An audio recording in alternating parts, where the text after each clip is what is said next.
Now, what do you normally do? Or, What do I normally do? yeah, I mean, in terms of what's your normal? Uh, Really, what I normally do is outside of creating content, I help to steer the business to where it should go. Think of new ways that we can affect change in the community. Oh, okay. I do work with other businesses, and I do have other businesses that Do you give yourself a certain kind of title? Like, I are you do. an organizer, I kind of am. activist? I am a bit of operations and organization. Um, thought. A lot of the thought comes from Chop. Okay. He creates the ideas in this business. Mm.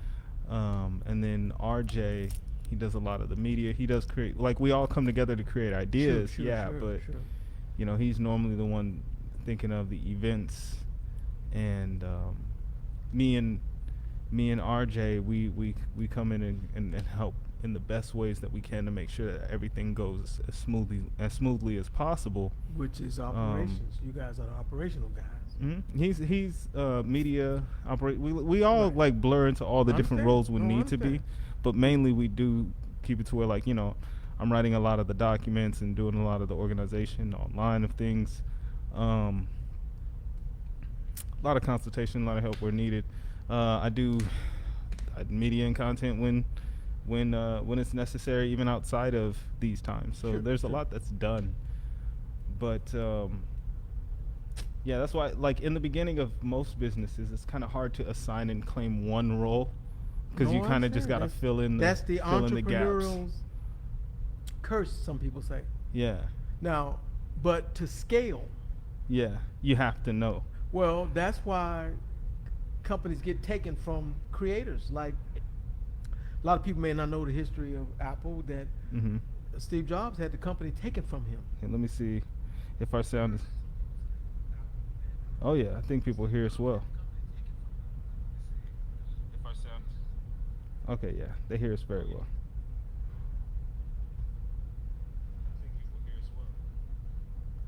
All right, And cool. they cool. even did it to Charles Schwab. They took his company from him because they said he didn't have the abilities to scale. He was good at launching. Yeah. You can get typecast sometimes in the system, Yeah. but not able to, or not being seen by the bigger money as the ability to grow it or elevate it to a certain another level. Well, see, with us three, with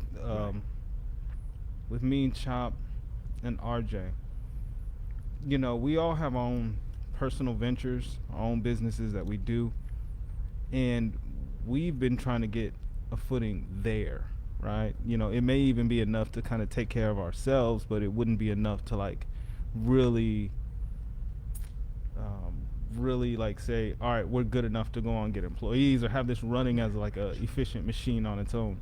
And so we haven't done that personally, Mm. and we're trying to now do that with this business together, combining all of our resources, all of Sure, our sure, connections, sure. using our time in the best way possible. So it's been that, and it's been a learning process, I think, for all of us. And Oh, we've of course. we've actually had to deal with a lot of personal situations, a lot of side conversations, a lot of side things that kind of just come up, a lot of things that are just unexpected that we didn't think we'd have to deal with, in regards to being business partners. Sure. But I think that's what makes the journey, even better. I've used a lot of it to learn more about myself, to understand how I can how I can become better and show up better in the relationships that I create. But I think I've watched Chop and I've watched RJ, and I think we all have done that. We've all used these situations to kind of grow ourselves as a person, which then makes us better for the business to come. So that's what I think it's about. What's the age range? RJ is the youngest. Hmm. I mean, not RJ. I'm sorry. Chop is the youngest. He's I believe 29. Then you have RJ. I believe he's 34, and then you have me. I'm 37. No, that's a good generational range to launch something.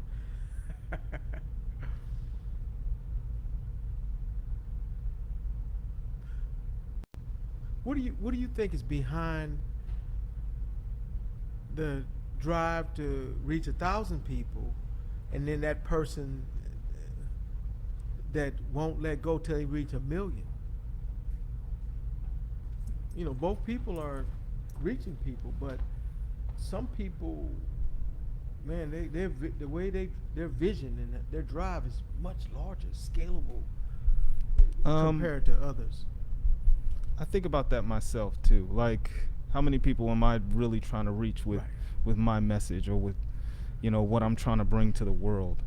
Because I contend with the not hustle culture. I believe in it. I had to be a part of it. Right. I've had to, submit to the truth that we live in a capitalist society. And so in that sense, I believe hustle culture wins. Like, you should be about it instead of not about it. But as far as how many people you want to reach, do you want to be a megastar? Do you want to talk to the entire world? Do you want to have a sea of people at your feet, hanging on your every word? Me personally, I feel like when I have the message that deserves that, for sure, but I don't have the drive just to be there just for myself. Like, that doesn't bring me that doesn't make me feel more or less valuable. Sure. My value isn't assessed in that way. But I do see it as, now what I'm starting to see fame as, especially through entertainment, I see fame as a measurement of how many lives you can affect, like, without having to even know them. Right. Like, how many, like, because if you'd say Gandhi is famous. Right. I don't know him, but he's famous to me, and he's affected my life in a way. His character in reality has made shifts in my world that has left impressions on me. So with that, I look at fame as being that, and people can become famous and infamous for a myriad of things, good and bad. So I don't have a moral basis of what the fame is. It's just, if you have affected, many lives, and they could speak back to that effect in their own life, and it may cause them to shift judgment in a thought, or move in a certain way, do a certain thing. That I consider that to be, that person's famous because, look at them. They got rid of all inhibitions and just ran to the stage. Right. Like, you know what I mean? Right. So I don't have a gauge of that, because I'm not hungry for that. But I do think a level of that it can be really good, because then you can push messages farther. You can connect with people in a way where, you're not just, I have to be in your face. Sure. I can make a song that'll change your life for the better. Like, that's amazing and incredible.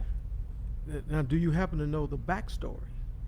You mentioned Gandhi, but Gandhi became.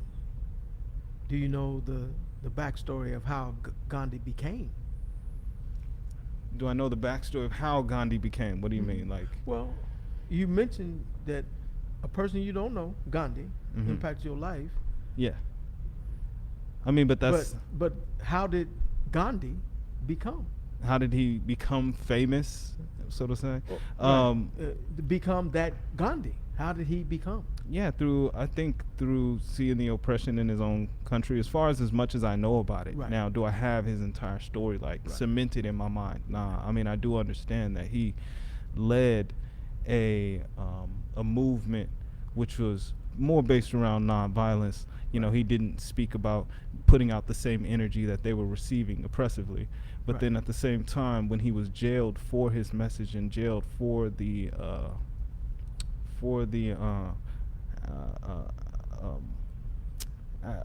like the I don't know if there were marches. I really don't know what he was bringing together, but when he was but you put in jail did, for it, you spoke to it. yeah, The people were oppressed. yeah, 100%. horribly oppressed. 100%. And because India is such a large country, at that time they had 400 or 500 million people. Yeah. So, Look, I'm so getting in hit Gandhi up. I'm gonna shut this becoming, off right now. yeah, Okay. in essence, it, the theory would be, and he was driven by, if you help one, and there are 500 million Mhm. to be helped, then what it takes to help one is not what it takes to help the 500 million. So that's Okay. what drove his becoming, because inside of his deep philosophy, he didn't want to stop at one. The idea is, if I'm going to be in this, then I have to be in it about it at a level that will help the 500 million person. Yeah. And then that shaped almost everything else you were talking about. Yeah. So he wasn't out for fame. He was out for what it would take to help that 500 million person. Now I see that as, conviction. Right. Right. He felt a need. He seen a need. He lived in the need. He lived And in he knew there had to be change, and there's a conviction there. And I think creatives, entertainers, they may feel a conviction in their own lives, right. but I personally believe that conviction stems from a different place. Like if I feel a conviction to constantly make music, and constantly, like, there is the pure joy of music making, which can be like a high. It can be like a drug when you make a dope beat, when you make something that comes from nothing, and now you're listening to this thing that you made, and you've fallen in love with that. That's your thing that you've done. Like, that's your beat. It can provide you energy and all of that, right? That's dope. And there's just that part of it. But then there's also the part that you now need everyone to like that. You want everyone to hear that. Now there's the part of sharing that with everybody, but this, like, nah, this is the hottest. I need everyone to hear this and know it's the hottest. I need an award for this. I need people to respect it. Nah, if you don't like it, I'm mad about that. That to me goes in the area of, it's feeding a need in you to be recognized, to be seen. There's an egotistical need, something in your inner id that needs to be worked out, that you are trying to get fulfilled by the love or the confirmation, affirmation from other people that you either aren't giving yourself, or you just feel it's needed to validate that you are this thing. So like, if you're an artist, a true music artist, or like that true jazz musician, his name may not be known, but you see him in every jazz club, and he's truly doing it for just the music. The recognition is ancillary. Right. Now, a lot of this can be measured, and the measurement gives insight into that, because there's a gold record. That musician didn't create what is the concept of a gold record. Something externally created it. Correct. A record 100%. company or something, and then they created other categories, platinum. Mm-hmm. So the intersection of some of that you were describing occurs because then that artist learns, hey, to be double platinum, I have to do certain specific things. True that. And they become conscious and mindful of that. And if they're, as the industry would say, smart, they'll learn how to do that, how to reach double platinum, triple platinum. And then they begin to shape what they do and how they do it to achieve that. So you're saying it's like pillars. It's Well, like you're learning by can going be. through the pillars. It can be.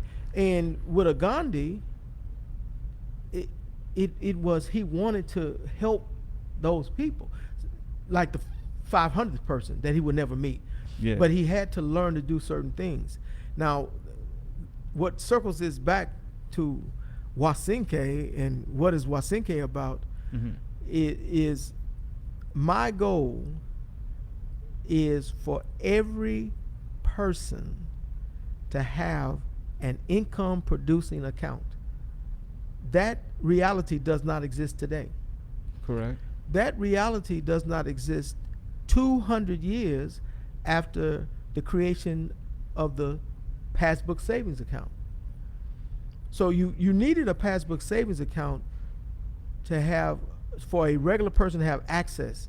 Like, what is a passbook savings account? So in history, banks as we know it, and people can talk about Christ and his relationship with money changers, was only for the wealthy, were only for businessmen or merchants.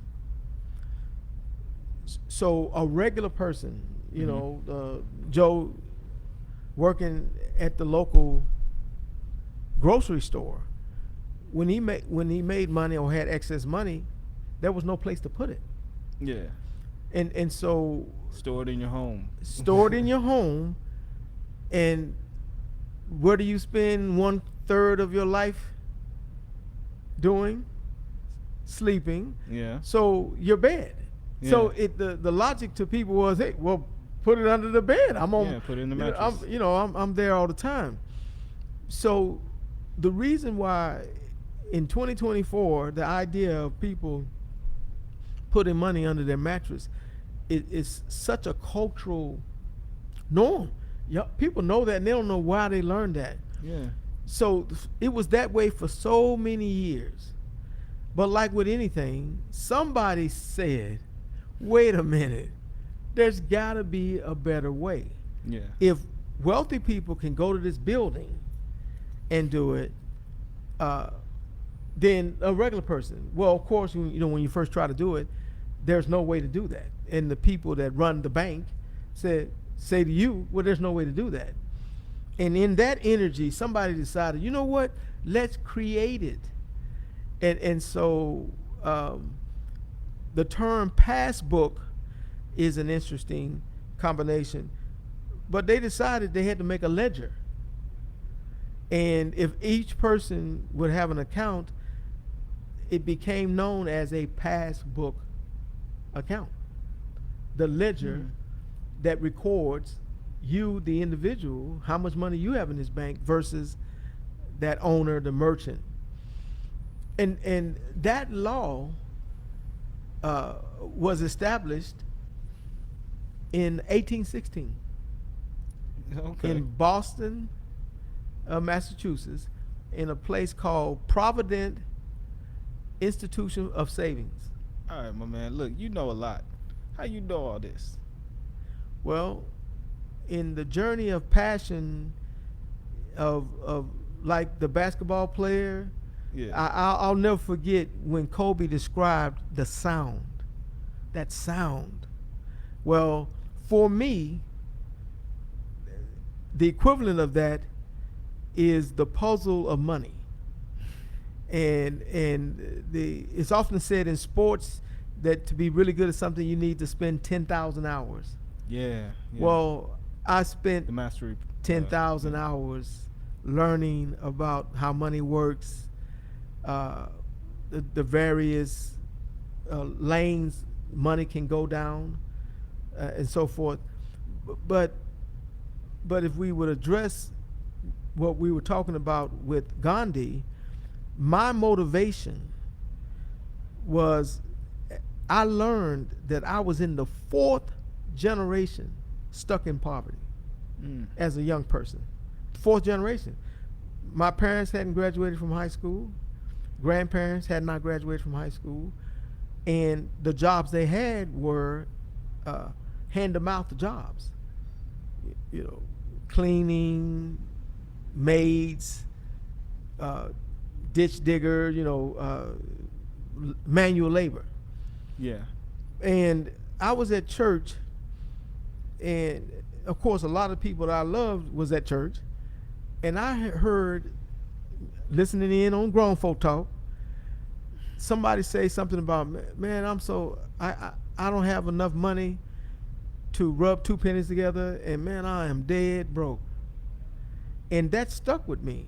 How can you be alive? The person is alive, but they were describing a condition called being dead broke.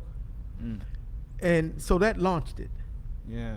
To answer the question, why do I know so much about certain things? It started with the motivation. I became interested and motivated to learn about money and how to address a condition called being dead broke. Mm. So of course, I had It is a condition. Oh, It's- it's it's- absolutely a condition. And so I had to, of course, ask adults, Yeah. But I was fortunate that in my neighborhood there was a library, a local library. And that's where I ended up spending most of my 10,000 hours, was in that library. And of course, they had books on everything around the world. They had books on money. Mhm. And you learn as a student, a user of a library, that there's a person there that can help you. Yeah. And it was the librarian. Yeah. So I learned that I could ask the librarian, and of course, they would point me in the right direction Yeah.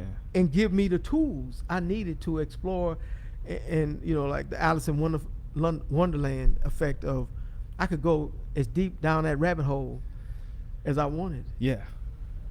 And so that's the big picture frame of learning about money.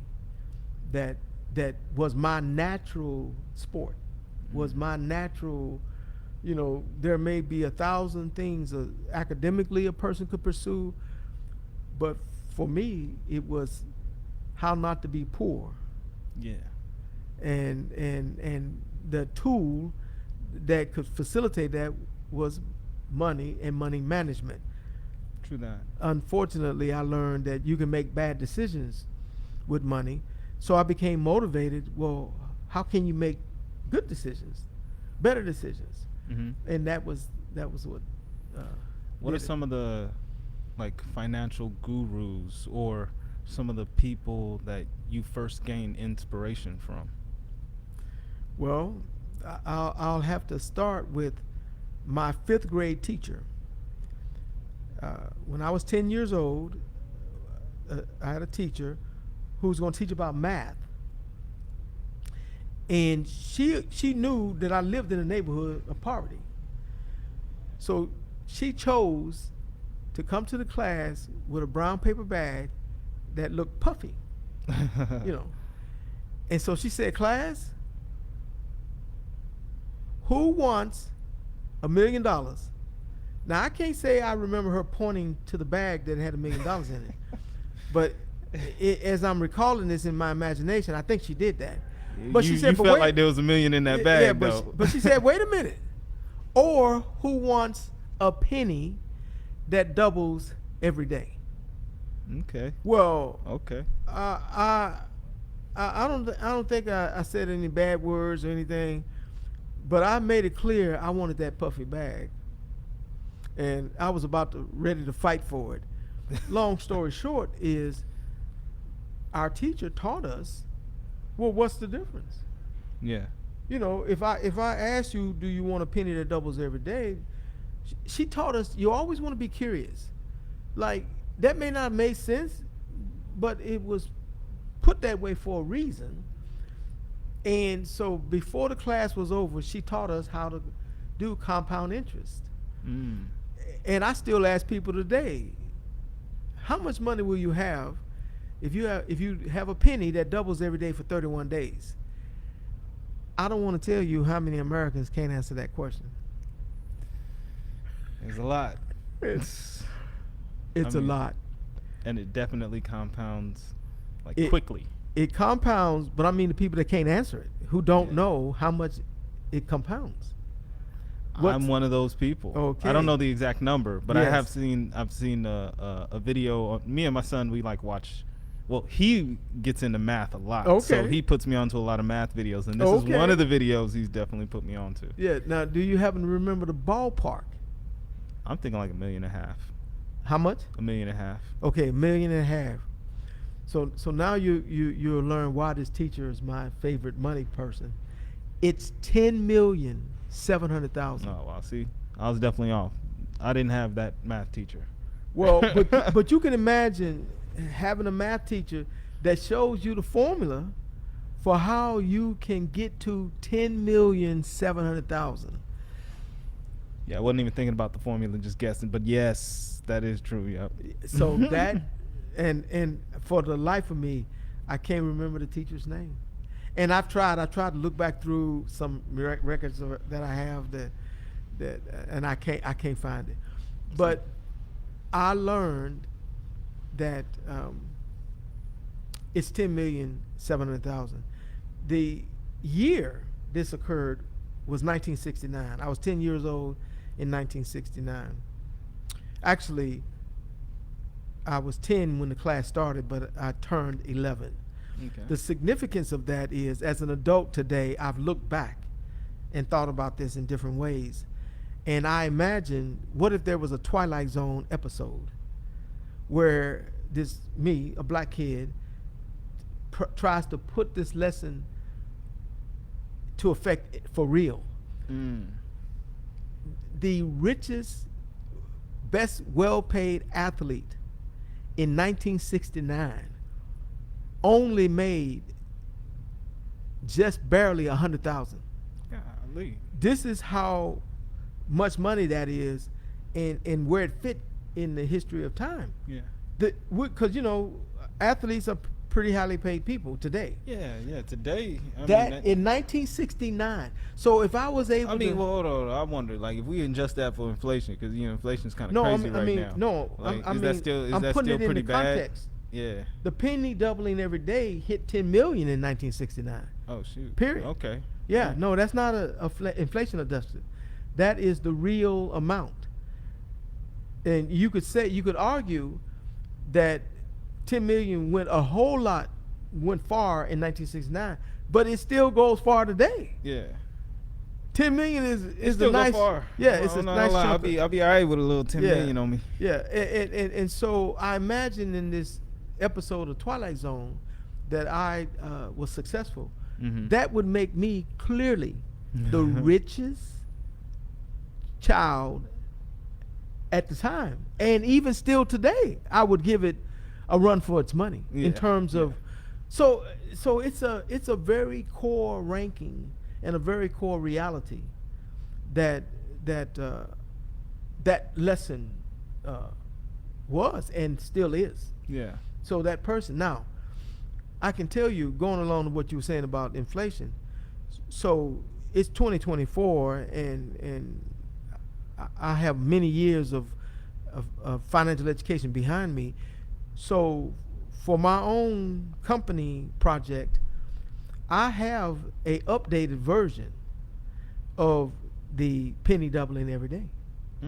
So my updated version is, at the beginning, it's just saving. I mean, right? But then the second column is investing. Okay. So in the second column, So first you're teaching the skill. right? You And gotta it's a learn to penny save. double, meaning you go from 1 penny to 2 to 4. But to then that's 6. you saving. Hmm? That's you. That's like the person with the account. They're saving. They're learning how to save. Or if somebody's adding to it, Or but somebody's it's still, added- okay. it's still just doubling every day. Just So doubling every day. a 1 penny, 2, then 4, then 8, then 16. Oh, that's right? awesome. Right. Dude. Okay. So, but in my adult modern version, in the second column, it's investing. So here's what that means. When you start with the 1 penny, and then you get your match doubling it, you 2 pennies, but you add a penny. So now you're investing a penny. Okay. So now you go from 2 to adding a penny. Now you have 3, but then it's 6. So it goes from 2 to 6. So you're adding a penny. Simply adding a penny puts the total to 20,300,000. And That's all wild. you're doing In is 30 in every days. time you're just investing one penny. Not So $100, one more penny. okay, so boom. I'm putting in a penny every day. But then that penny getting doubled in my account every day. But then also I put in another penny or Yeah, yeah. So you started off, but then in the first case you're just letting the double. You're not Mhm. adding anymore. In this case, you're simply adding one penny, uh and it's over 20 million. okay, Doing it that way, just simply adding one one penny. penny. Yeah. And then but we're taking one of the pennies that's generated from adding another penny and having that doubled and then taking that and then No, investing no, that. it's just the added, meaning Uh, the added result, the 2, the 4, the 8, the 16. Every time you're adding one penny, but it's still the doubling. Okay. And So you're saying you start off with adding one penny, and that's just being going to keep doubling. it Now you continue to add a penny, and that penny that you continue to is add adding is to actually being the invested. right. And It's then that being adding to invested. the aggregate total. It's just Uh, simply adding to it. okay. But what it's showing is by simply just adding Adding that one one penny little piece does so much in the end. because it boosts the compound rate. Exactly. Yeah. And the reason why that's so significant to me, because over time when I've known people, they discount the value of doing a little more. Yeah. No, 100%. In essence, 100%. in essence, somehow 100%. they never learned. Yeah. If you and this gets back to what we're talking about, effort. If you just add to the effort, the outcome is exponential. 100%. In essence, don't dismiss it. But people who dismiss it, somehow that lesson didn't get internalized for them. Hmm. You know, the athlete that runs one more lap. You know, the basketball player that shoots 10 more practice free throws. That difference is huge. You're right. No, honestly. So It's huge. I heard this statement. I was watching YouTube videos, and there was one where it was talking about how winners overpay.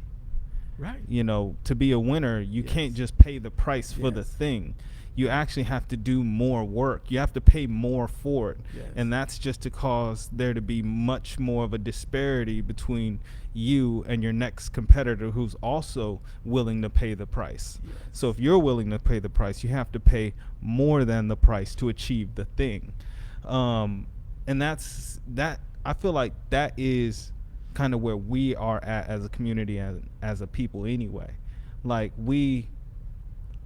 if we want to win, to grow, to be better, we have to do the work that it takes to come together for unity, and do the work that it takes to build us a base and a platform to have a voice that's valued, and do the work that it takes to be authenticated and respected by others in the world community, and do what it takes to claim our own and be able to sustain and maintain throughout future generations. It's like there's so much of that has to happen that we're kind of behind on.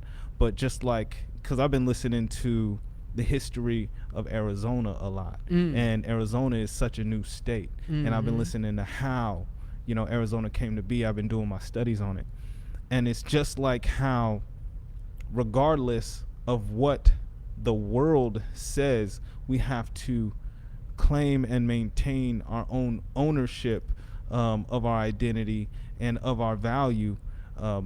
We kind of have to do that in the same way as Arizona had to do when forming as such a new state. Just kind of say it is what it is, and then back that up with, you know, with our commitment to the resolve, right? And even though it happened in Arizona from a bunch of people that were just like, you know, not the greatest of people, but from us, we got to actually come together and make ourselves better at the same time, heal from the wounds and all the hurt and all the stuff that we had to go through to even get to this point of understanding. So with that, I think it's the same way when it comes to, for one, understanding finances, and then being able to break ourselves free from the financial system that keeps us as a rat wheel in it. So I like the basis behind those accounts that you're speaking of, and I like those principles as well. Like, we do need to be thinking of, okay, compounding our efforts to being having it, work on their own and bring us more dollars, but then we need to keep adding to it. We need to do more than what is just required. We need to be 110, No, and what you're doing with that in taking lessons from one place to put them in another place, that's priceless. And to add to that, I want you to consider, on one hand, Arizona is the youngest, but on another hand, it's the oldest. Do you know what I mean by that? Well, my mind automatically goes to a lot of the like the Grand Canyon, and a lot of like Sedona, No, and the I seven mean with vortexes people. and things like that. But I mean with people, with or people, with the nah. history. So what I'm specifically I don't know. speaking to is when the Spanish were looking for the cities of gold, Mm-hmm. that was in the 1500s. So Correct. Arizona and the exploration and all of that is some of the oldest near-term history of the U.S. So if we're going to say it's one of the newest states, at the same time it's one of the oldest states, because it was being populated and explored from the 1500s. And that's just the European time frame. Obviously, Native Americans, there's the evidence of their history here that's even older. Correct. Yeah. I mean, like, and most of that, like, I speak to a lot of people about, but since I can't claim true knowledge, like, so for me, I think true knowledge is like when I read, like, something from somebody who have discovered it, part of the museum for it, or like somebody who has an official say on it. Like, even when I read a bunch of books from people that claim like history and all that stuff, it's like I can only take so much, and I look into it and you'll find remnants of things, Right. but I only take so much, and I take it all with a grain of salt. Like, Right. it's like, boom, I get it, but I don't automatically believe everything. No, I and understand. I try to put in my mind. So I don't know of, like, I've heard about ancient civilizations out Sure, here sure. in Arizona. Trust me, there's a lot of stories on that, and there's a lot more as far as history, and coming through the Bering Straits and us actually populating America long before people from here all the way down to South America. Like, there's a large connection. So there's a lot of that, which I think it should be looked into. But I think Arizona is just rich in history in general, because I think this, if you want to call the Nile the birthplace of humanity, Mhm. then Arizona is like, it's like, I don't know, like the C-section with the Well, Grand Canyon. It's like the but C-section. part You know of what I'm the- saying? I but don't know how part to of explain.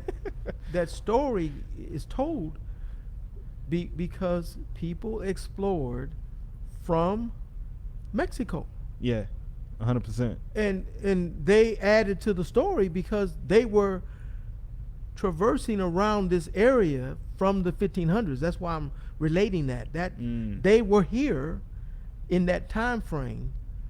Now, how much have you run across or considered New Mexico when you're thinking about Arizona, and Arizona being the newest? Well, Arizona was a part of New Mexico. Hello. So, and the reason why I'm saying that is that could add some richness to the insight, because as you probably now know, that they came into the Union at the same time.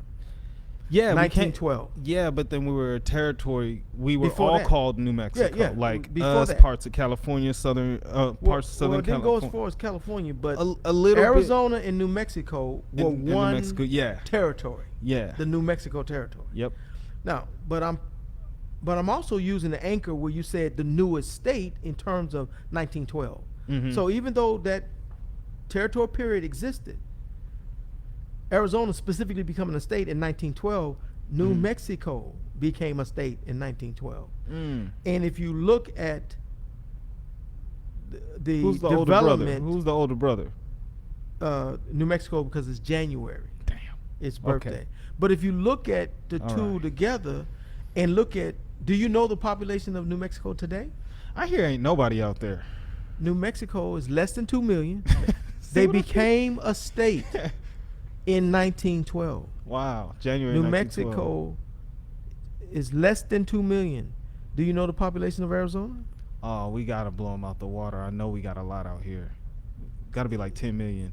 New Mexico, Arizona is over 10 million. And I'm only saying Yeah. that there's a story in that.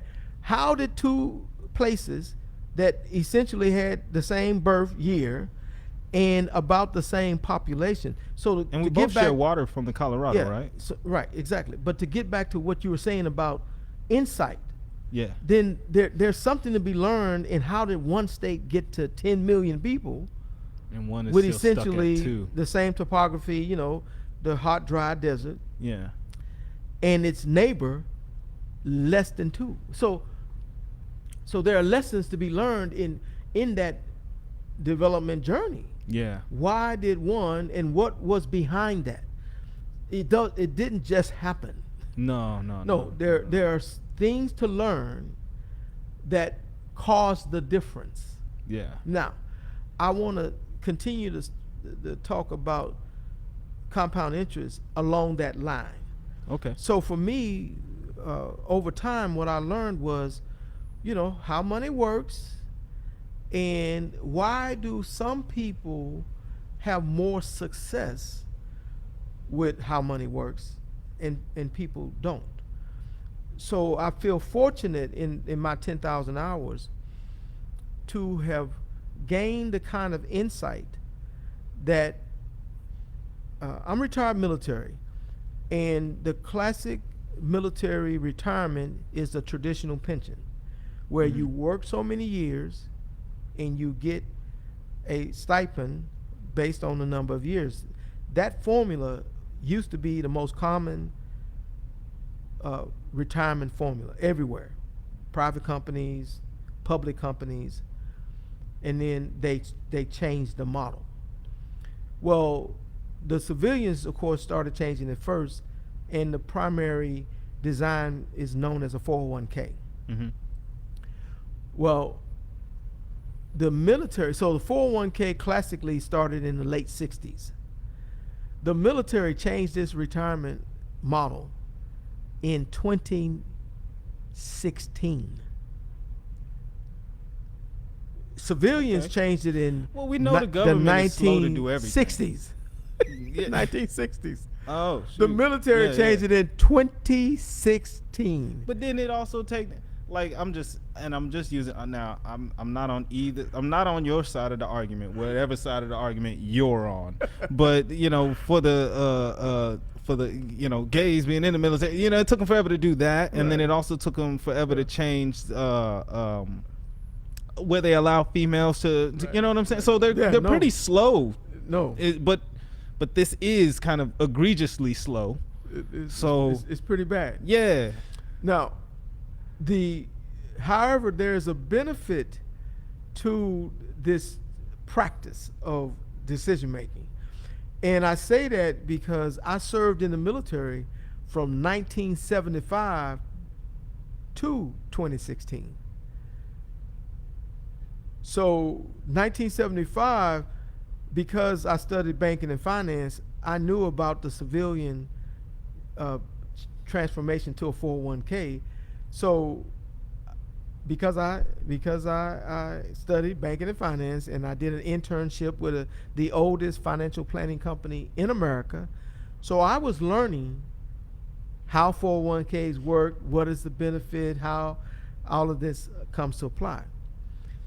And I began to use those lessons in my own life. Yeah. Period.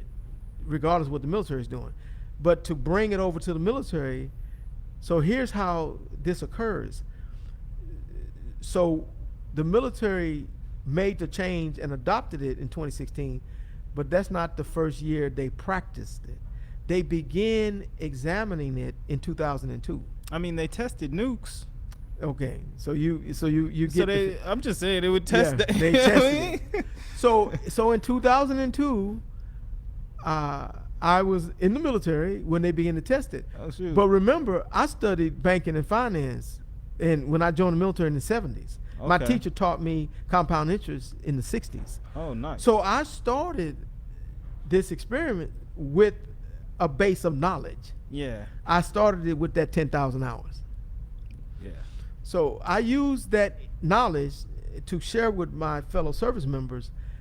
Here's what you need to do in terms of this pattern. Now, so when they started this in 2002, there were 5 different funds. But the way the money works, or the way a lesson occurs where you can use it to your benefit, is called PAR. And PAR is a rule that says when you start, all have to be equal, so that in the future you can know which one performed which way. So is that where you get like subpar? Well, Or- you do, because that means you know what. If you know what par is, then you know the Oh. degree of subpar. Like, is it a little bit subpar or a whole lot subpar? Mhm. So that is correct. So in this case, par was $10. So in 2002, all 5 funds were $10. If you look at it today, the fund that I shared, everybody use this fund, that fund is $90. So it went from $10 in 2002 to $90 in 2024. That's the best performing. But it's a formula, and the formula was known because 401k started in the 60s. So I shared with, some of my fellow service members. But otherwise, what is the worst performing? There were 5 funds. So the worst performing fund, that's the best performing, $90, has gone from $10 in 2002 to $18 in 2024. So that means if you had So $100,000, it took 22 years just to gain 80% of its value on top of itself? it's not 80. Well, yes, okay, because it's On top barely of under. itself. Yeah, It's yeah, just, yeah. yeah. So that means if you had 100,000, you would have 180,000. 180, yeah. But if you had 100,000 in In the the other highest, the account, C fund, you'd have you- 900,000. 900, meaning you added no more money. It just compounded. That means you didn't add more. Because remember, getting back to the difference, if you added more, you'd It have a whole would've- lot yeah, more. yeah. We're talking just the compounding. Yeah. Okay, so 900,000, and so I can tell you the range. Mhm. So the worst performing went from 10 to 18. The second worst, 10 to 19. Okay. Then next up, it went from 10 to 23. Okay. Then up from there, 10 to 43, and then the second best performing is 78. So it went from 10 to there's 78. an exponential curve there too. Well, and that performance curve is just like basketball players. There are a whole bunch of basketball players, but only a few shoot 30 points a game. Mm-hmm. Then some shoot 26. Mm-hmm. Then some shoot 22. You see what I'm getting at? Yeah. So this pattern from 18 to 90 is a spread that's well known. In terms of that. And again, because I studied banking and finance, Credit Suisse. There's a name for that spread though, right? Huh? Well, there is. I'm trying to think of it. I've heard of it before. It alludes to certain.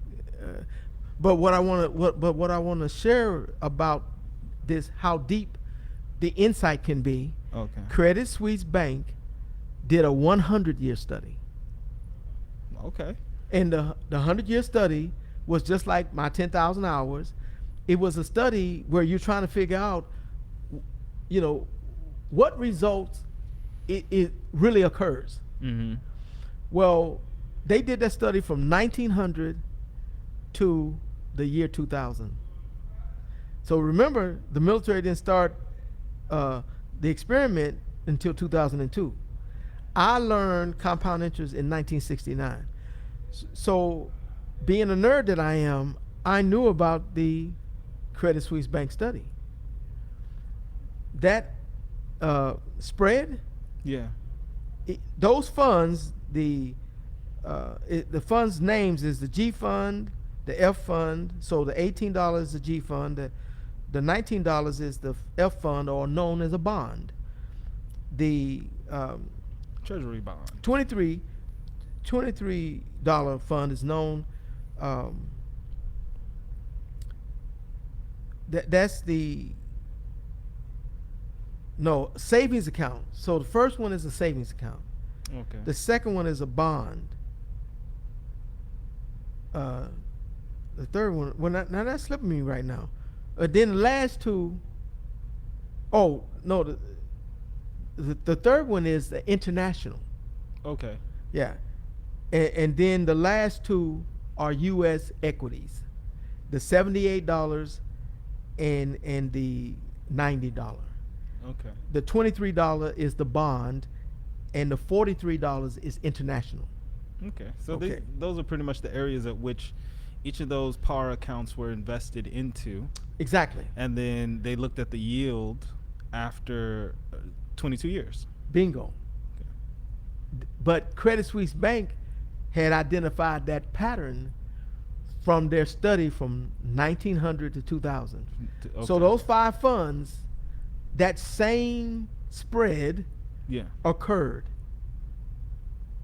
So Okay. so in 2002, I had 100 years of knowledge that the savings account is going to have this level of performance, the bond on up the spread. Okay. That same spread pattern occurred from 1900 to 2000. Yeah. So pretty much you had the results from looking at the prior spread that you can confirm with the second 22-year spread. Exactly. And to reinforce your statement, Credit Suisse Bank publishes an almanac every year that updates that data, which Nice. all it does is confirms it. So if you ever hear on on business news or any kind of business talk where they talk about smart money, Yeah. Yeah. Yeah. all they're talking about is the people that know about the study. Well, so then that makes me wonder though. With that being the case, and that's really good knowledge to have. What it looks like is, especially when it comes to our community and even holding that type of knowledge, it's like that's good, but what can it do for me, right?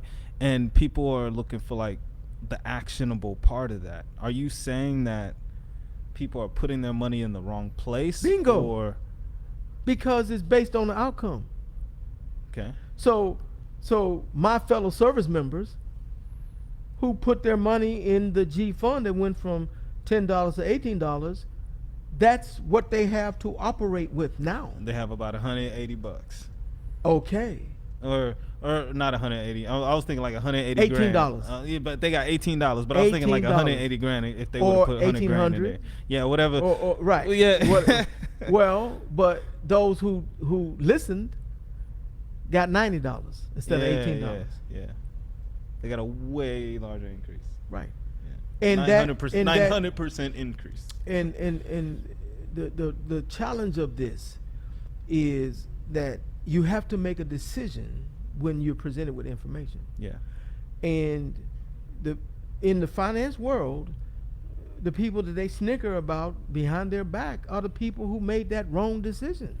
Well, I think in the finance world, it's a very true statement. What you don't know does hurt you. What you don't know does hurt you. Like, even I think with finance, with contracts, with health, those things, you can't be ignorant to. So 100% on that. And it is being dead broke is a condition, Right. and it's a condition of the mind, Right. I believe, more No. than anything. No. Exactly.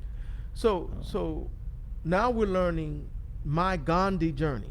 Mm-hmm. So I adopted a journey to help people. Now, but what is my tool?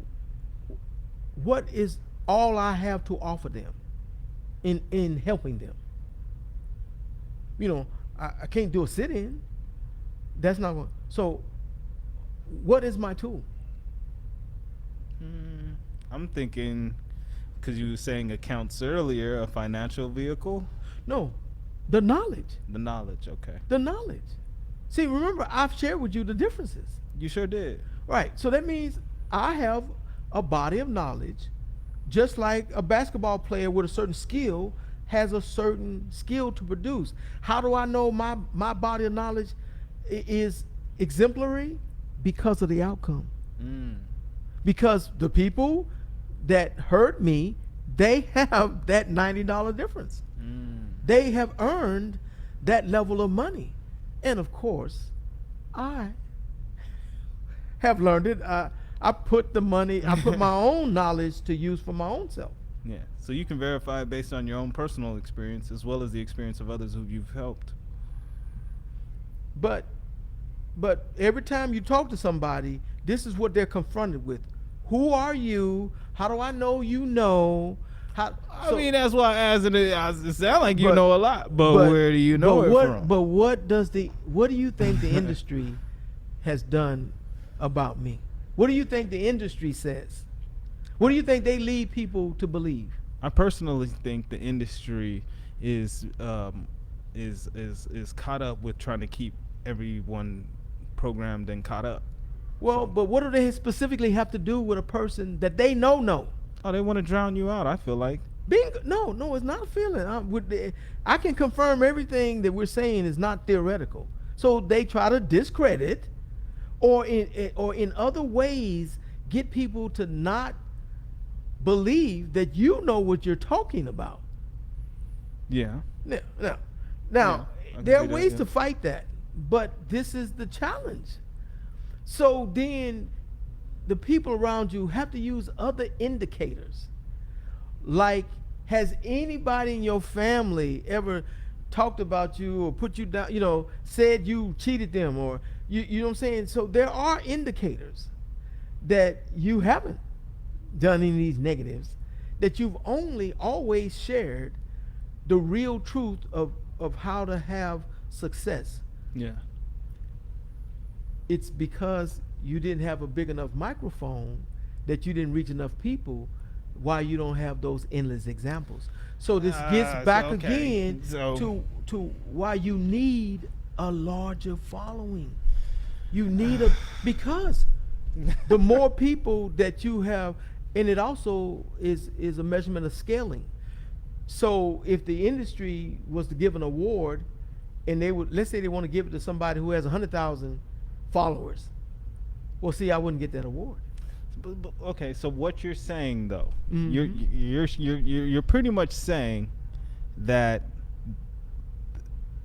the industry, let's just say, standards, the industry standards, as well as achievements and awards and all those things, are really just levelers or indicators of your reaching more people, or you're doing more good, or you're changing yourself to meet the need that is evident, with either your talent, your creativity, Right. your financial gain, your fame. Right. So it can be done in that way, not Right. as so much of a negative as to where you're vainly looking No, for exactly. appreciation and adoration. No, exactly. So then again, earlier you talked about the community and lessons learned and insight. So what we're Mhm. discussing now is that now the community has to be woke to realize that if they take the time to truly examine who the speaker is, who the leader is, and then if it's vetted and it's found to be that they do what they say they're going to do, they are what they say, then that means the mission has to be, we got to make sure everybody knows this person is the one. We need to make sure that their following is large. In essence, we help each other by helping that person get to a larger following. By increasing their megaphone. Exactly. Which then means that the person who may not be able to meet them, because you can't spend time with all those people, that person in Jersey, that person in Milwaukee will benefit from that effort in other places. So that to me says then the responsibility on us is to pick good leaders to give that megaphone to, and then when we do, we can't abandon them. We have to commit in order so that they can get to a place where the message can be heard. Absolutely. The only difference is, for the president, you vote for him, but we have to take that same thing in parallel. We have to do the same thing. So in essence, we have to get behind Joe Biden, for instance, because of what he has done and what he has demonstrated. We have to, everybody has to vote for Joe Biden, for instance, as an example. But in this economic impact world, it's that same.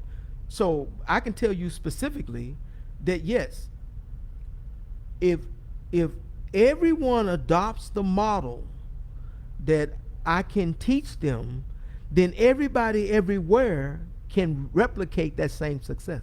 Yeah. But why wouldn't I want everybody to do that? See, I would. Now, what is the distractor? The distractor says the whole idea that, oh, everybody can't. The lie that is money expands. Mm-hmm. Now, I know everybody's not going to be a nerd, but I can point them to data that they can check third party. So in 1896, when the Dow was created, it was worth about $100. Yeah. Today, it's $40,000. What that means is it grew and expanded. Yeah. It accommodated.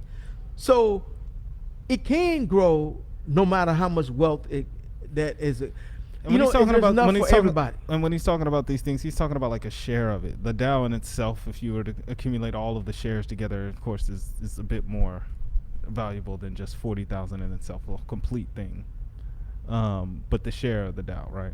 Well, okay. You mean if you call it the dollar amount? Yeah, See, the dollar amount of right. of an individual share. The index, which has a formula for how it's determined, is not linear and direct, as you're saying. Yes. So what does that represent?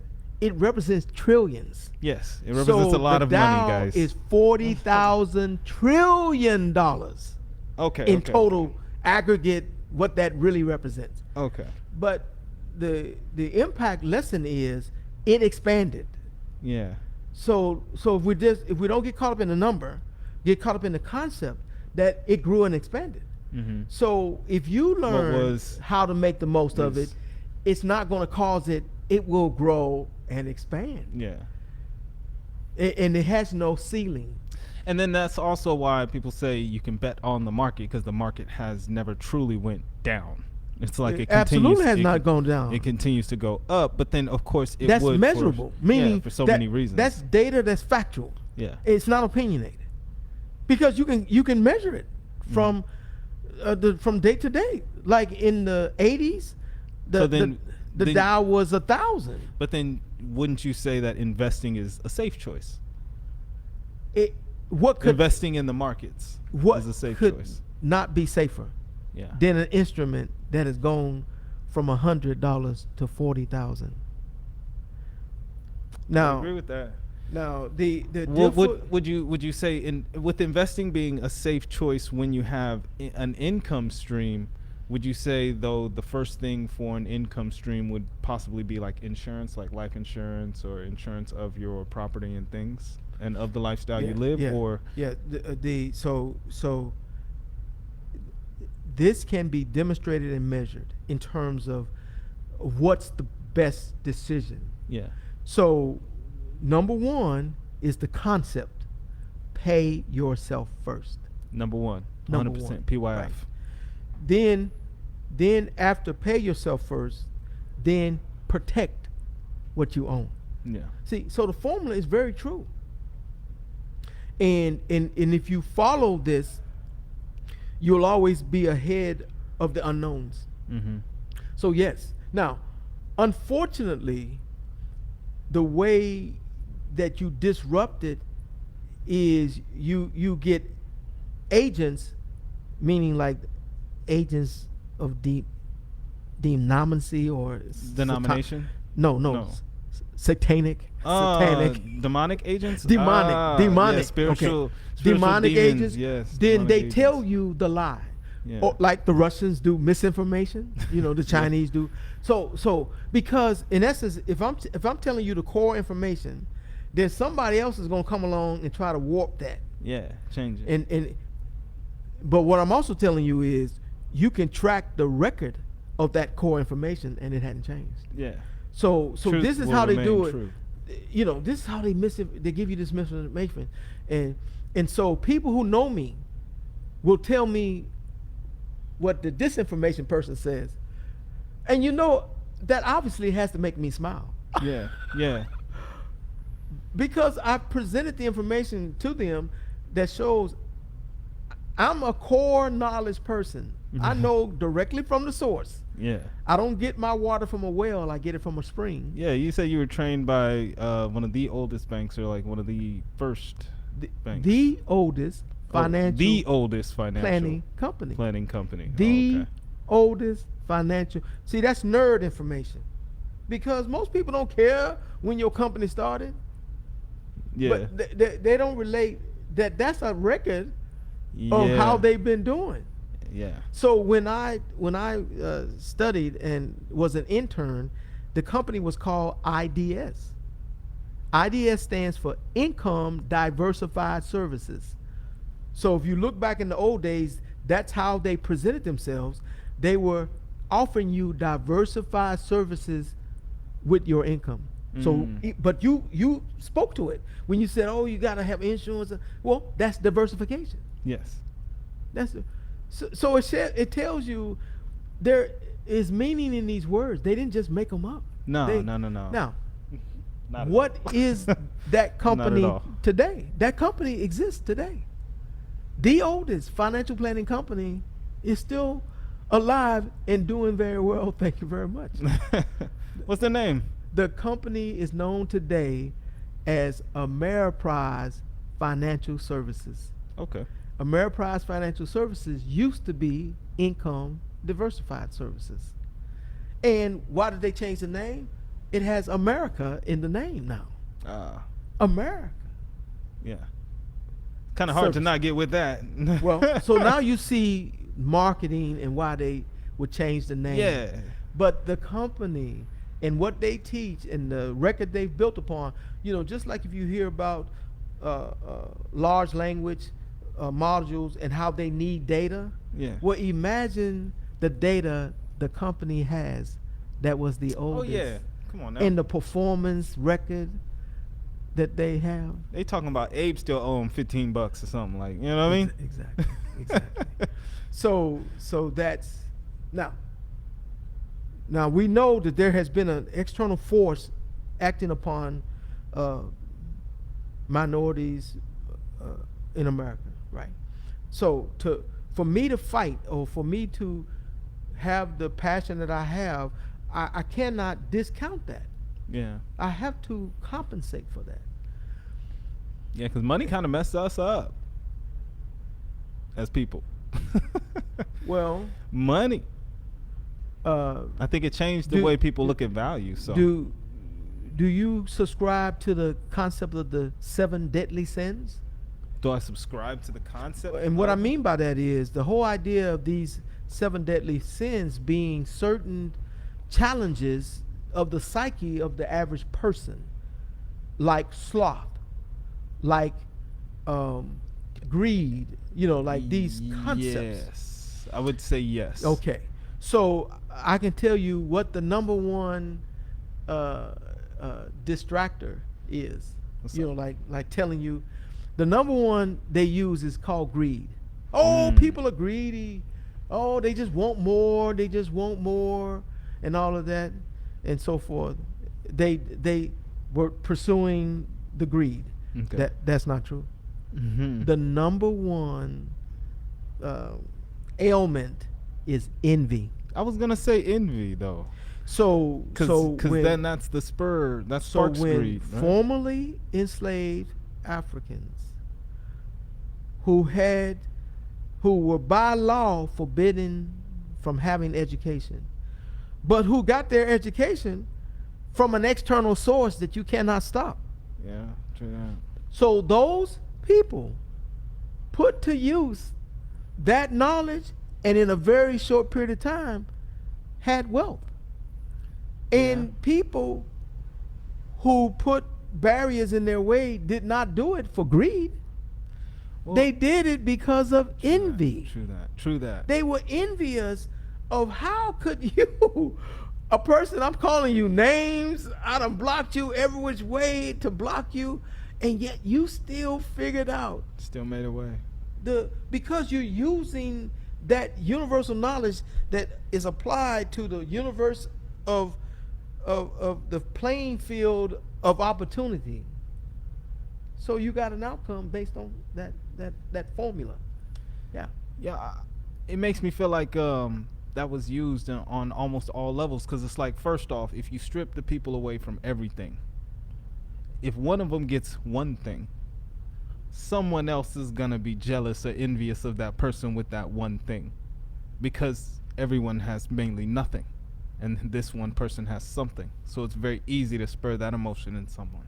But then also from the top, if you look at the people that you put all of your energy and effort in oppressing, and they still get through, they still rise to the occasion, of course you're going to not only be envious, you're going to be jealous, you're going to be mad, you're going to be distraught, because they broke through your oppression. Exactly. Now, I should have shared that I had this natural drive that seemed to be built around learning about poverty and people talking about being dead broke. But what I really should have shared first was that my first love was history.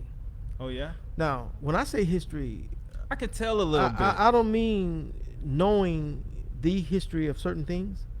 I mean knowing what does it mean to have history. Okay. So that became a formula. So I have been on a lifelong journey to know the history about everything. And some of the most valuable history has been enveloped around not being revealed. True. So in my whole life journey of studying history, I've only recently learned what was the true root of a kind of insanity of treatment of other people. And that is because of papal bulls or instructions by the Pope. So the part of history that a lot of people they find that they don't care about it. But here's the only reason why you should care. There was a time when the people of the world believed that God was alive on earth. Yeah. Yeah. Right. And so, and if you believe that God is alive on earth, when he says certain things, you believe that God is telling you Right the now. right things to do. Well, Yeah. that God on earth, unfortunately, was known as the Pope. Yeah. God's representation. So when people say Columbus sailed for the king and queen of Spain, remember I talking about distractors? Mm-hmm. That's the distractor. No, that's who funded the mission. They may have funded it, but that's not who was behind it. Yeah. You following what I'm saying? Yeah. In essence, there is a deeper story. So the person behind it was the Pope. Yeah. Now, so it's a distractor to say, but whenever they went any place, they put something in the ground and said, "I declare this a land as belonging to the Pope." Mm. You know, and the Spain. You know, now Yeah, colonizing. why is this important? Because it was in steps. So this history can be traced. So the first time people encountered people in a different way of who are these people was when the Portuguese sailed in the seas west of Africa and came upon some islands that we now know as Cape Verde Islands. And so, of course, they reported it back. And the Pope said, "Oh, I declare this to be the age of discovery. You've discovered people. And these people are not on our scrolls in our holy book of books of all the people, so they're not Christians. So I charge you with making them Christians. But at the same time, I also declare what is your relationship with them. Your relationship is you are superior and they are inferior. And because of your position of being superior and inferior, here's certain rules. You know, like you can rape them, you can kill them, you can do all these things because you are superior and they are inferior. So that's around 1440. So after all was said and done, the last papal bull that kind of solved the whole thing was in 1493. And the one in 1493 was so comprehensive, it created the meridian. The meridian is that idea of a line through the whole earth where east and west is divided, or the time clock is divided day and night. Yeah. So the Pope in his last papal bull said that from the meridian west, all of those lands, all of those people, you are superior to and can do all kinds of things, enslave them, but the depth of your superiority is based on anything under the ground, anything on the ground, and anything above the ground. So this helps people understand when you're digging and you find some gold, then the gold don't belong to them because you control everything under the ground. It belongs to you. Yeah. You are superior in all of that. If they have buildings, then it don't matter. Those buildings are above the ground. Well, you own all. So in essence, it was complete and absolute control and ownership. But the damning concept is superior. Now, what happens with a law is people run into reality. Yeah. So you have a foot race, and my God, this person that you're superior to, they're 30 feet in front of you. You gotta. You go to an area that's undeveloped, and you try to put something in place, and you die. Yeah, they will. You go to the people and you observe, and they seem to know how to dig the ground right. So you grab those people who you are superior to, but you can't do what they do. Yeah, and So- you need them. And they prove what they do. And by God, it got worse. They made you wealthier than you would have ever been on your own. Yeah. Because you came from kingdoms. You were a peasant. And in that world, the Meridian world, the old world, there were strict rules. You couldn't, but in the new world, Yeah. you got to all of this. Now, but at the same time, in your gut, you know you're living a lie. Yeah. Yeah. Yeah. Yeah. Because it's evidence. You see it. You know you got laws against education, and yet you're being outthought, out innovated, out thought, out everything. worked, So in out essence, paced, out in essence, provided. it's not hard to explain what is this tension about. Yep. The tension is called envy. Envy.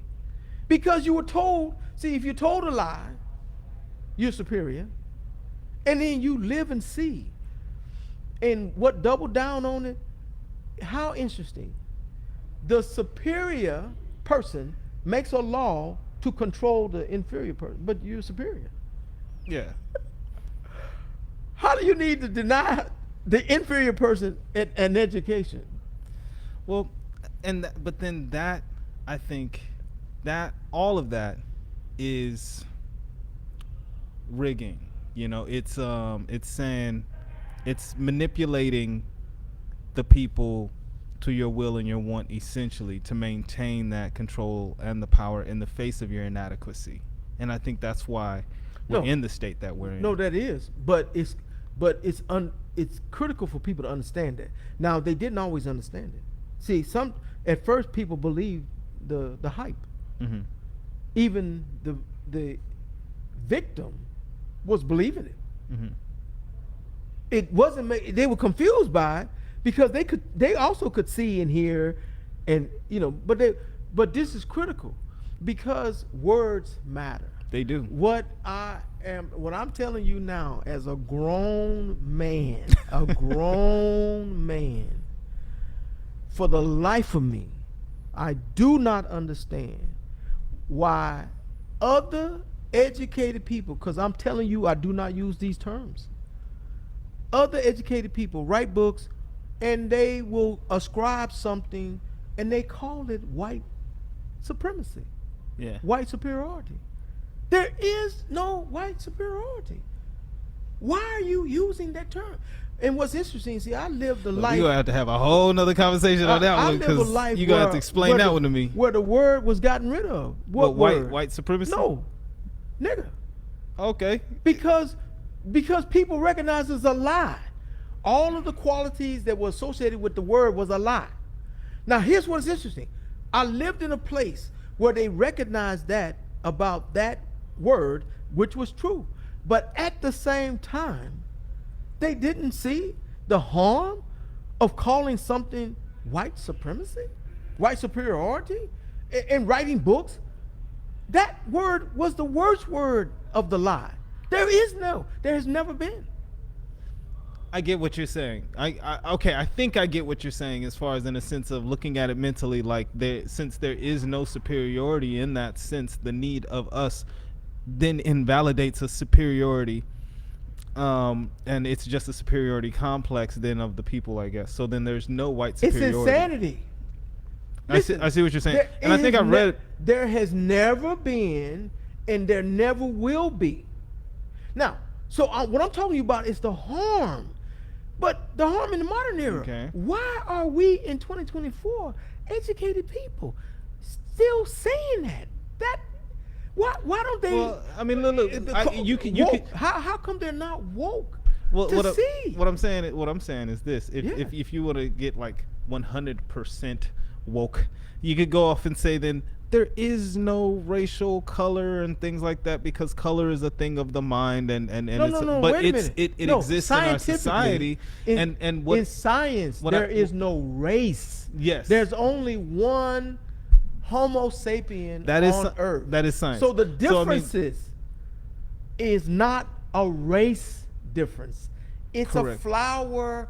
It's a rose of one. Those are minor. Yeah. Those are not racial differences. Yeah, it's cultural as well as. But wait a minute. Now there is it's a perceptive difference. It's a perceptive difference because we all perceive color. But there is culture. There is a cultural difference in people around the world.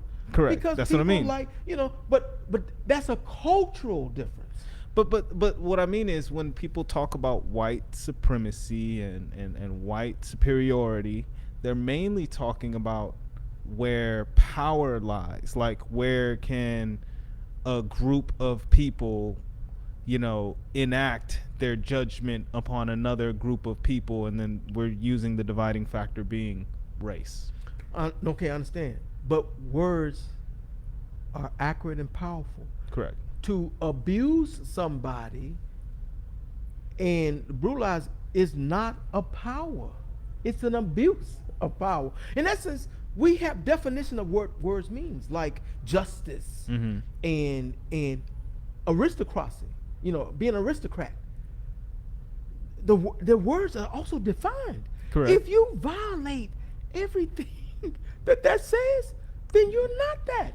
Well, if you look up what the word means to be supreme and all of that, it is neutral, powerful things. I actually and would if you say are that not acting in those things, you've explained that in entirely, like, very well, and I do agree that then using that to explain the condition of white or just say that group of people's oppression to others, and not just ours but others, I think it's not correct to use white supremacy or white superiority. It is absolutely not.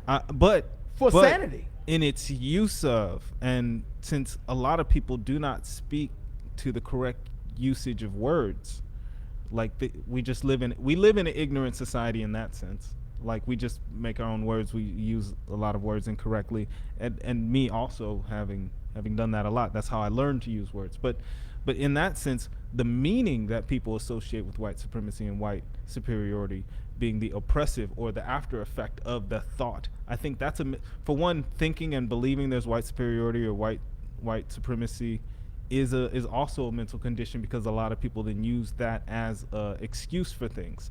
But then they're speaking about the things that we run into in our lives, where as I'm just being a black person, like I run into an issue here or there, like summing that up under that, I don't know if I can fault people as much as we probably just need to educate people. You know what I mean? No, but what I'm sharing with you is, in the natural senses of the world, this is what you have to be on guard about, because that slippery slope of acceptance. I don't know how early it was when I was taught it, but I was taught, because of my curiosity and want to solve problems, if you're not part of the solution, you're part of the problem. And it was training me to think. Training me, because how else can I be better? How else can I figure out something if I don't have that way of thinking as a part of this process, in essence? And the same thing with money. If you don't learn, if you get lazy about certain concepts, you know where you'll end up. Okay, you know how bad it is if you think you get it like point off. But say that math, in essence, the people who love this, that's what they love about the purity of it, brother. If you get that math wrong, in essence, that's true. You will end up. It's like the trajectory in space. Oh my goodness! So in essence, so I'm saying it from appreciating it from that standpoint. Yeah. The accuracy is real. You want to learn to be accurate. You want to be specific and intentional, even with the words that you're using. Yeah. Exactly, because otherwise, oh my God, where you end up, and what you do is you learn to carry that over to everything. Yeah. That musician, when you were saying that, but that musician learned to listen close to how that beat goes, because if that beat gets off, it's not going to resonate with people. Yeah, you see what I'm saying? So in essence, there's a common thread that exists where this does matter. It does make and people realize, wow. I mean, it does make a difference. That's why the courtroom has a different definition of words than you have in school. But you hear what I'm saying when you talk about music. I'm just saying, in every place, art. That artist who cares that deeply, It's a real formula. Correct. It is a universal formula. That's what I'm trying to say. Ultimately, that is everywhere. In essence, that is the universal insight or the universal God of, or the university of. That's where you really realize, oh shit, stuff matters. I had It this. really matters. I had this thought of like it's the perception playing field. Like it's like where at the point where people perceive things is and then they bring it into their mind as true or as useful or as something to consider. Like that's at the point where people are most susceptible because they fall on to things that they already know or the cues of just their environment. But then those things can be so misleading, especially when you live in a environment such as America. And now like that's what makes words and intention and all of that so powerful and so much more necessary that we're specific about those things as a people. But I think me personally, what I derive from the state of our community right now is a dislocation of value and like us taking value and always placing it in a thing outside of ourselves and rather instead of in ourselves. And I don't mean it in the sense of like self-love or in the sense of like anything like that. I mean in the sense of not truly understanding in order to give anything else value, you must already have it. You can recognize that or not, but your experience regardless of anything is what makes a thing valuable or useful because you're there to use it. So your action or your participation, just like the same way how you look at quantum field theory, your observance of it actually gives it a finite location. It gives it a base in reality to kind of stick to. So that's where the value derives itself from, is from your observance, from your interaction with. So I think our community needs to own that, because I personally feel like as a people, we see the value, we just naturally see the value in all life and all culture. Right. I don't think all cultures do that. No. I don't think all cultures see no. and recognize the value in all life and all cultures the way we do. Like we, from a jump, is like, oh, okay, cool. You all right, cool. Well, we gonna keep celebrating us. Right. Hopefully you celebrating you, exactly. and we could coexist. There is a actual coexisting ability there. Now, doesn't mean that back in tribe days we didn't have wars and things as such, but we understood living communally. I think Native Americans or individual or indigenous peoples, a lot of indigenous peoples understood that more naturally. That is very accurate. So the way I want you to appreciate my value is in a merging lane.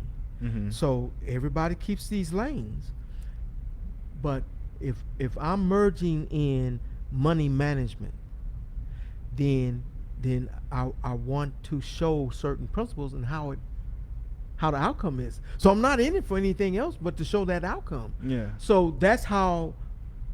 So the person's still on those lanes with other things, but if somebody gets to know me, they'll know, oh, hey, he's bringing this lane for my use. Yeah. And he wants, that's it.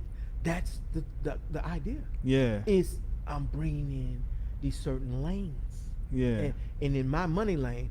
And what I also relate this to is the James Webb Space Telescope. Have you gotten into the James Webb? Yeah. So 100%. NASA uses the thing, it's unfolding the universe. Because Hubble had a telescope that looked at a certain light spectrum and gained certain insights based on science and that light. Yeah. But James Webb has a different spectrum, and it's able to see the evidence of the beginning, like when the universe was a baby. Oh yeah. Because it looks at more light spectrums and it combines all that data to make a clear picture. In essence, so that's closer to the truth. What I, in my heart of hearts, would want to happen, because I shared earlier, I'm a nurse. The National Institute of Health has a DNA study, and I've submitted to them to use the tagline, unfolding the inner verse. Because if everyone knew their DNA, they would know how we're all related to whoever we're related to. They would know more about their journey, like their DNA helix. Yeah. What it and imagine the insight you would have, and you forget all of the politics. You would just know the science about you. Well, I actually think that's where a lot of the value is headed towards in the future, because a lot of the things right now that we're dealing with, whether it be AI or whether it be, automation of some sorts, machinery, robotics, and all of this stuff, is to produce similar results over and over again. It's to iterate but then come out with the same result. And in any world of that's ever changing, evolving, and also contains entropy, like the reality that we live in, Right. then that's considered insane. And so what happens is what I feel is going to happen is we are going to value us even more, the uniqueness of us even more, I'm our just talking about the specific data. attributes and our What characteristics step even can more. you take to get the data that supports that journey with the actual real data, so that people 100%. are not making up? If you have the actual DNA study, your helix, and you study it and know it, then you know the data. But then think about that. So if you know you, go ahead. I was gonna say, if you know you, for sure, I'll tell you exactly what I was gonna say to the man. He gonna use the restroom right quick. We've been talking for a little bit. It's been about an hour and a half. I ain't even gonna lie to you. Yep, I'm supposed to have been gone. Look, I was supposed to have been gone. But this has been a good situation and good conversation. I ain't gonna lie. It's just what it is. But what I was gonna say was, the information that makes you is gonna be of utmost value in everything, from individualized medicine to individualized financial services to individualized devices that are built specifically for your needs and your wants, and to be tailor-made and catered to your lifestyle. And I feel like us as a people, since we're always taking the steps forward to do something new and to do something different, should always be at the forefront of all of these things and all of these thinkings. So I'm glad to have been here with my guy Wacinque. We've been talking about finance, about value, about a bunch of things in our community and the condition of our community and the state of our community. And I just wanted to have that conversation live to the group.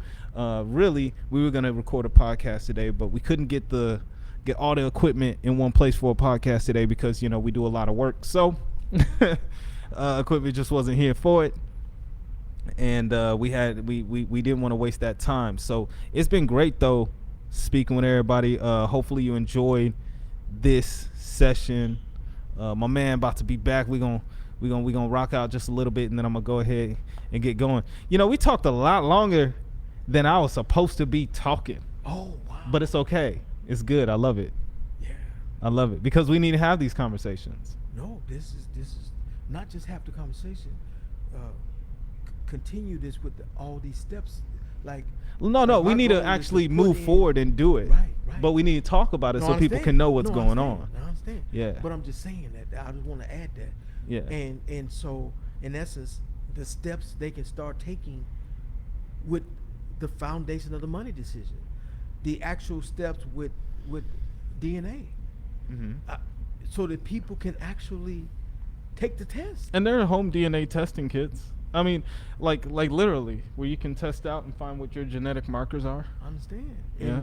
And the National Institutes of Health does it for free. Yeah. And then, in essence, we will encourage people to learn. We know everybody's not going to do everything, No. but the goal is this is the truth I have to be about. I have to be about, and the reason is I created 2 new elements. Mm. You know Nice. elements in science. Yeah. You talk about the periodic table, my man. You say you created 2 new elements. Two new elements. Hold on, where you get them from? I need to see them. in the financial journey. Okay. So, in the financial journey, O2, air, is the first element.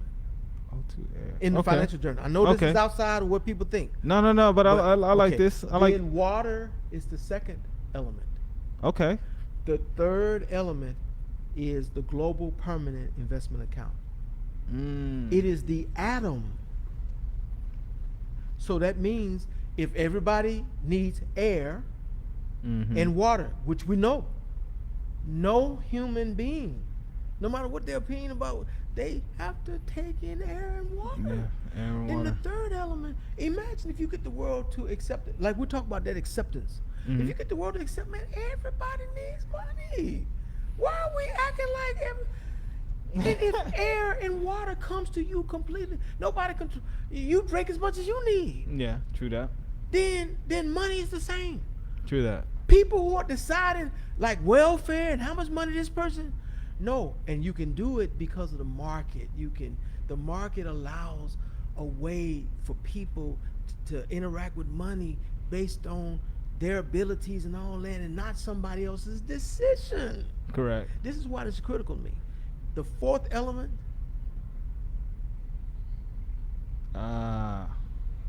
name it. So what is that Time. fourth? Time, brother. Time.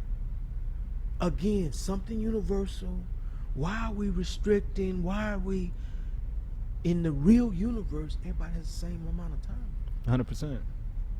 Okay. So in my financial model, I teach people how to maximize that time. How to maximize it. And the foundation of that is that everybody has access. So everybody got time. If I can speak to you, you got time. Access, meaning that everybody has the global permanent investment account. Oh, okay. Yeah, that you everybody has that account. Because if they don't have that account, then I'm just talking thin air. Now they're gonna have different amounts in it, but everybody has to have it. That has to be the goal, is to ensure that everybody and this is the mission of my mission. An actual asset ownership standard where, like air, like if we was at the beginning of whatever and we put that formula together, we made it where everybody, I'm talking about that same commitment that everybody, and we have the technology to do it. To make so sure, we're just gonna start doing it. I'm saying this is what this is about for me. We started and we lead it. We put it into the universe and have it going. What I've been doing is I've been putting together people to teach workshops so that, I'll say we, because Black Arizona is a part of this as well, but I've really been doing this for a way long time, but putting together people who can assist in a workshop that helps bring people from where they're currently at to being stable in this current financial system, and then helping them to future-proof their finances so that they can be prepared for and able to sustain themselves through the way that money and the online world is changing through Web3 and things like that. So, and decentralized currency and all such things like that. I think that provides another layer for people to get value outside of this system and you know what I mean? So I'm working on putting all that together so these workshops can be of actual help to people. Now, well, I love that. My argument that I'm your man is, do you know, remember you said Gandhi influences you? Yeah. Do you know who influences the financial world? Who? Do you know the name? You ever heard of the Rothschilds? No. Have you ever heard of John Maynard Keynes? Yes, I've heard of the Keynes.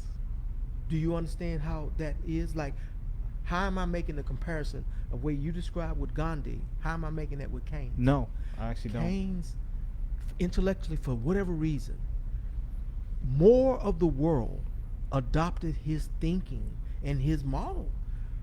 We're talking like adopted, meaning nobody forced them. They adopted it.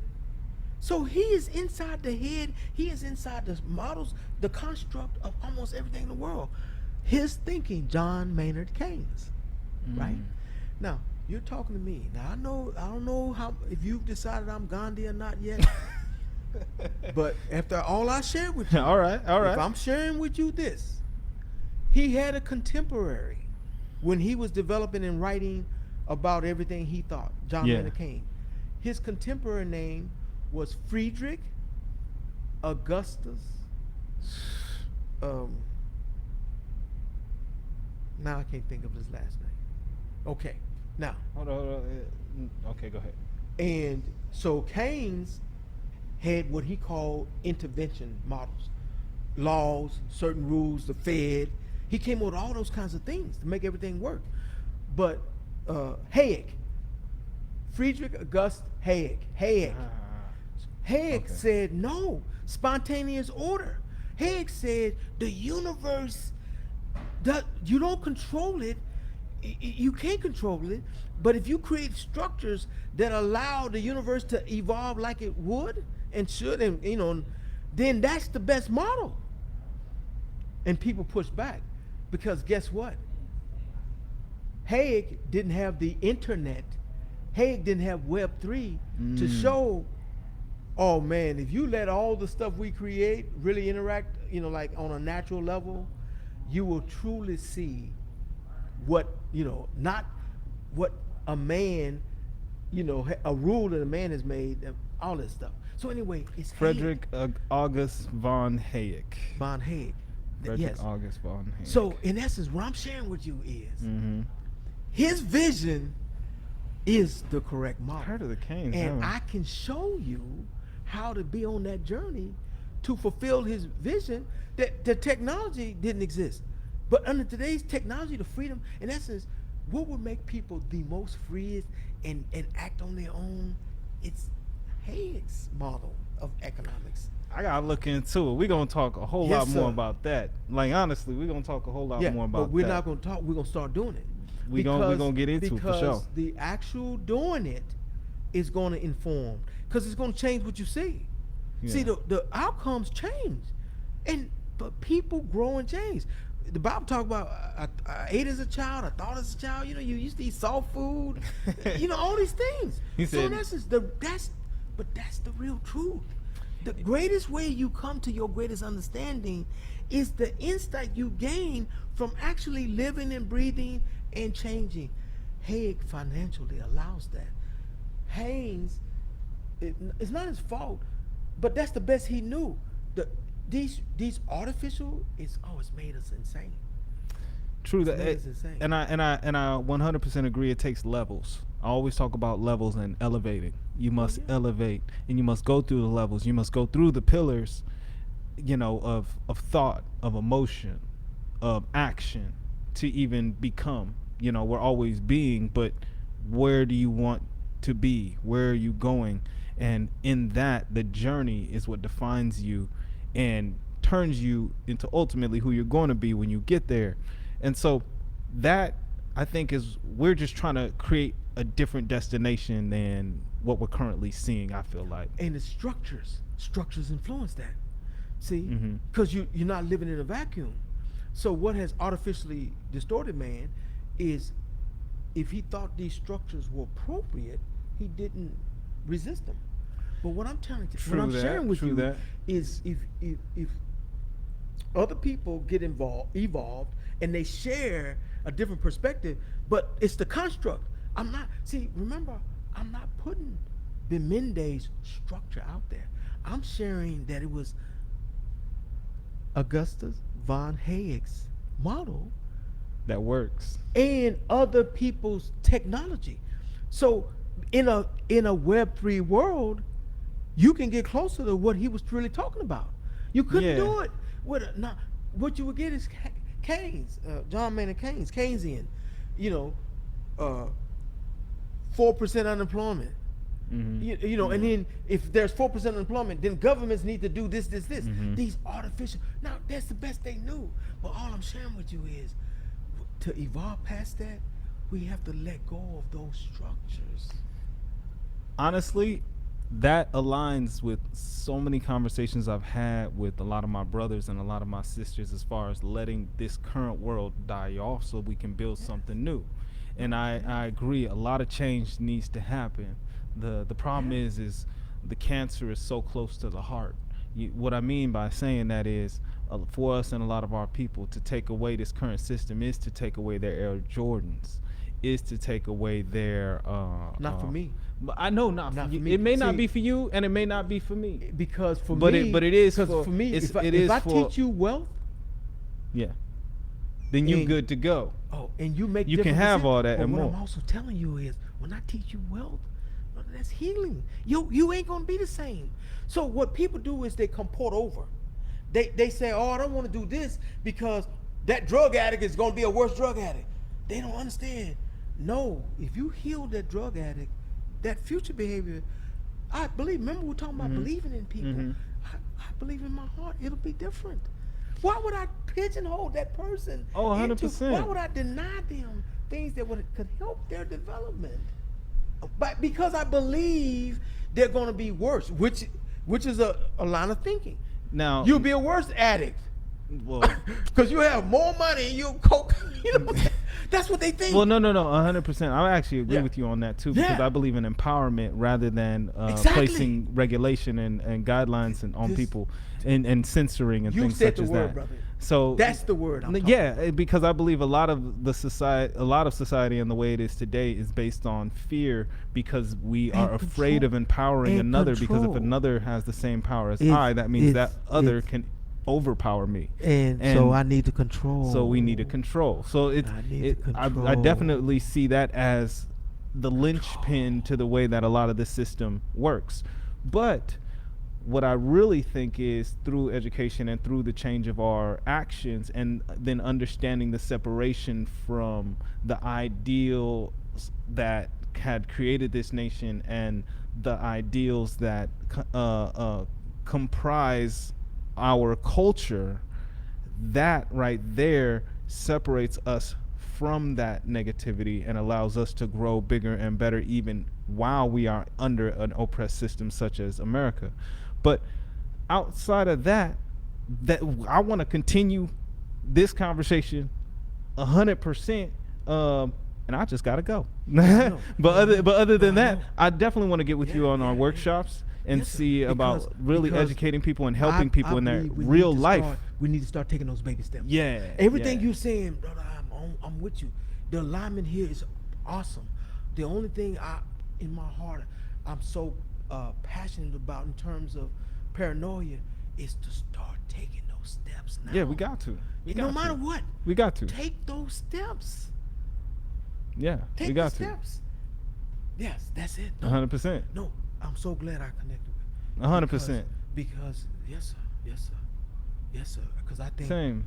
that, but I'm also sharing that it requires, though, trying to get people to get on board, even if they don't agree completely, by seeing why it's so critical to create these accounts, for instance, and to put a little something in the account so that you have it something. Yeah, I mean, You know, look, in essence, that's that micro step. yeah, I mean, Because a lot of people, they won't take that micro step. people won't. The thing is, people will when they see a reason to. And also, just so you know, I did look at the data in Arizona, like between our 25-year-olds to like all the way up to our like 65-year-olds, we're on average making above 50 grand a year and more. And that's more than the median of an average person in America. So in Arizona, the black people out here are actually generating good income. I got the stats to Well, prove it and from that means- 2022. Right. We're So that making. means So we need to know. They had to be attracted to certain jobs. and Well, they what I'm got saying, those jobs. 100%. But what I'm saying is, it's important where that money goes. And we got the money, so let's put it in the Oh, right I see. places. You know what I'm saying? So You're seeing all let's learn along- how to. all along that journey, all the things that's a part of. You can't just have money. No, Yeah, I'm you with get what No, I'm saying? No. So I'm saying- it's very important that we actually put that in the right places, no, and we but you- support the but efforts that's- that are going to allow us to become free and that's empower the- other individuals. You know? That's the part you have the greatest insight about. So you will ensure that keeps occurring. Oh, 100%. You don't know. That's the Yeah, push. no, everything you're saying is so on point. So on point. And all I'm trying to do is lift any fear or the burden of, oh, is this gonna cause all this? I'm gonna show these. Oh hell yeah, it's gonna cost. I understand. It's gonna cost. It's gonna cost But I'm time, gonna show effort, them. energy, and our ignorance. And it's gonna cost money. It's gonna cost resource Yeah. outside of No. money. It's gonna cost blood, See, sweat, tears, I don't call those costs. I call those investments. You're right. They are investments. because an investment allows Right. for a gain. A cost only implies a drain. 100%. Okay. Remember 100%. words. So we're gonna work on that. We gonna work on not that. Us, but, you know, I mean, in terms of how certain words are always powerful. Yeah. Yeah. Always powerful. Yeah. Man, Yeah. Wacinque, thank you very much, my man. Thank you very much. My man. Man. I'm so glad we connected. Same. 100%. I believe that Black Arizona can be a model. Oh, Black Arizona will be a model. We will do all that we can to change things out here in Arizona, but then also we're going to bring you resources, information, things that you need. Even if you're like, look, everything that we're saying today is whack, hopefully you could pull something from it that'll make your life better. I ain't trying to convince you. I guess I am a little bit, but outside of trying to convince you, I ain't trying to force you. That's what everybody else want to do. They want you to be like them. They want it to be like, get like me. You know what I mean? Instead, I want to show you what I think works. And then if you want to do what you do with it, do what you do with it, but just make life better. Quit just regurgitating the same stuff. Keep putting people in the same place, and then mad you get the same results. You know what I mean? Like, it just makes no sense. So it's about a change, and not just a change to be different, but a change to be better. So that's what it all is, and that's why I'm here sitting, speaking with my guy, Wacinque, and he is from Kaizen Rhino Solutions, and they do everything from business consulting to helping you out financially, like understanding your financial position, understanding like how you can free yourself, whether it be in this traditional system or just as a black person. Like, so I love talking to him about that. It's been an amazing conversation that we had here. We've been talking for about 2 hours. Hopefully you found something. If not, hit us up individually and then we'll answer your questions, or we'll, you know what I'm saying, holler at you as we can, because, you know, we be doing our thing, moving around a little busy, but it's all good. It's all love. Trust. We do this out of love. We do this for real. So that's what it's about.